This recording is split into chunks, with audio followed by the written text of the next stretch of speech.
Ja voin tuosta pikaiseen vähän esitellä mitä kaikkea veneessä on. Etuhytin kattoluukku. Ohjaamon puolella 2 kattoluukkua. Ja tähän väliin tulee tuo rättikuomu.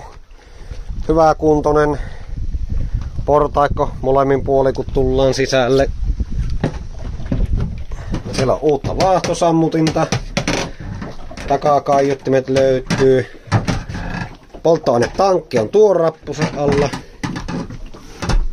Siellä on takahytti. Siellä mahtuu vallan mainiosti 2 aikuista ihan hyppinkekkui pötköttelemään. Sitten on tämä ohjaamon puoli. Täälläkin on oikein hyvästi sitten näiden laatikoiden alla on säilytystilaa.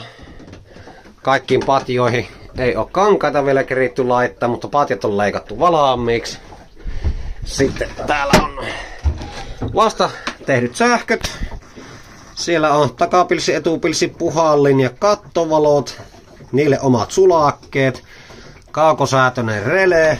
Niillä ohjataan tuota ja tuota kattovaloa. Suht näppäräys tulee pimmeillä venneelle ja saapi sitten näpsästyä valot päälle, niin näkeekin jotain. Ja siellä on erotusrele hupiakulle ja käyttöakulle. Hupiakun päävirta katkasin. Uusi hupiakku.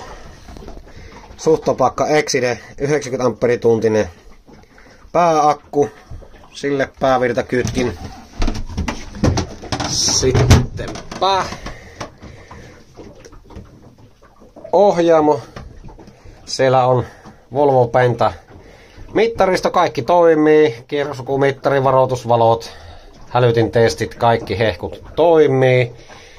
Sonyn CD-soitin, JVC etukaiuttimet löytyy molemmista nurkista. Ohjauspaneeli valoille, tupakan sytyttimelle ja radiolle. Luonnollisesti Toyota Corolla DX ruori. Volvo Penta hallintalaite, erittäin hyvä kuntoinen. Sammutin tai koneen sammutuskahva. Ja sitten täällä itse potilas. Volvo Pentan 29 heppanen diiseli 2030 malliltaan ja